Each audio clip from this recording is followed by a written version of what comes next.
To sustain deep concentration on difficult work, we have to stop seeking out more stimulation.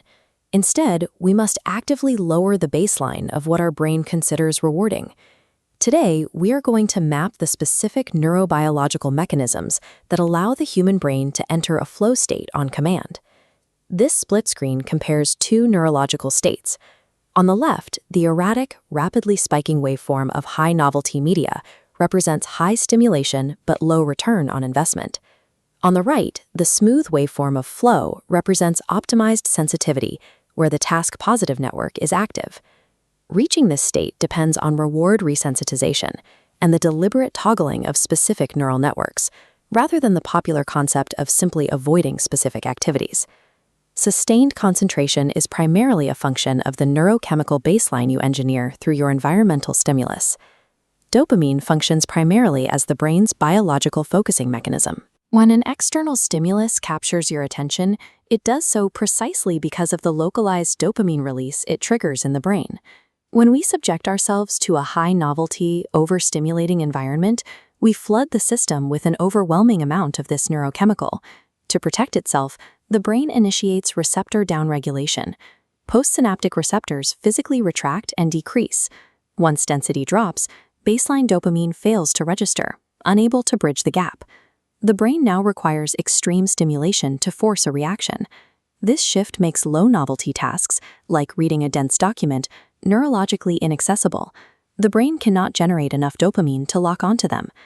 Chronic distraction is the direct structural result of dopamine receptors adapting to an artificially high-stimulus environment. We can understand this biological economy through the framework of return on investment, or ROI, specifically applied to reward sensitivity. A state of low reward sensitivity means your brain demands massive, constant external stimulation just to maintain basic, fleeting focus.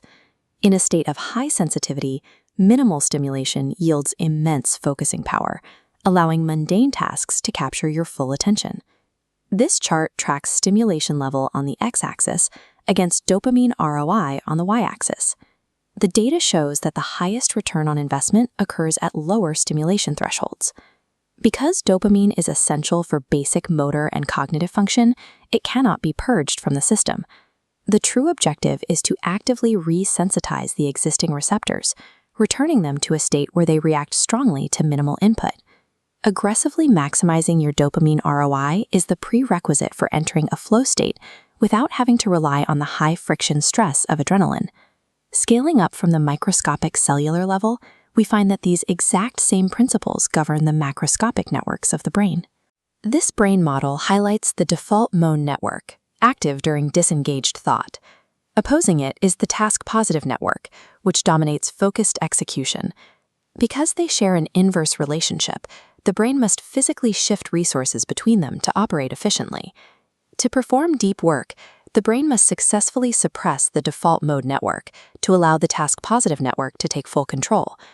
Viewed strictly through this systems biology lens, flow is a state of uninterrupted, locked-in TPN activation. Achieving flow relies on the systematic, frictionless toggling and locking of the task-positive network. This mechanical reality explains why multitasking operates as a structural inefficiency that rapidly drains the brain's energy. Attempting to do two things at once generates cognitive friction by forcing the brain to rapidly toggle back and forth between the DMN and TPN. This visual stuttering represents the neurological lag and the energy cost required to execute constant context switching.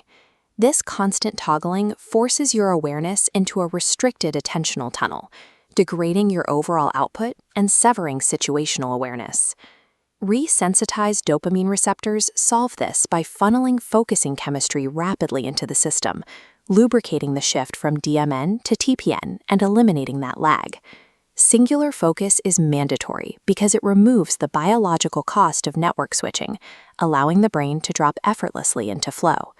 We can directly manipulate these brain networks in a modern work environment through specific behavioral protocols. High stimulus breaks, like checking email or social media, artificially spike dopamine relative to the actual work you are trying to do.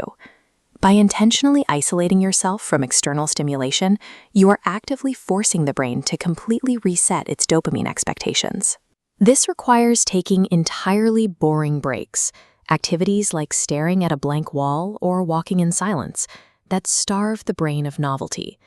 Eliminating micro-distractions during dead time, like waiting in lines or commuting, deliberately cultivates boredom. These low-stimulation practices act as physical therapy for the brain, lowering the baseline threshold required to trigger a dopamine release. Seeking profound boredom during downtime is the mechanism that raises the perceived reward of complex tasks during uptime. Bringing this entire biological model together reveals that mastering human focus requires an exercise in deliberate contrast engineering. On this stimulation return curve, dropping the baseline threshold renders previously dull tasks rewarding. A complex professional task suddenly crosses the threshold, becoming stimulating enough to capture your attention. This molecular shift causes the brain to lock immediately into the engaged task-positive network state. Success requires systematically starving the system of novelty during your breaks to maximize receptor sensitivity during execution. When you protect your attention from high-novelty inputs, your brain's task-positive network locks into a state of deep focus with significantly less effort. Tuning your neurochemistry creates a work cycle where laborious tasks represent the path of least resistance.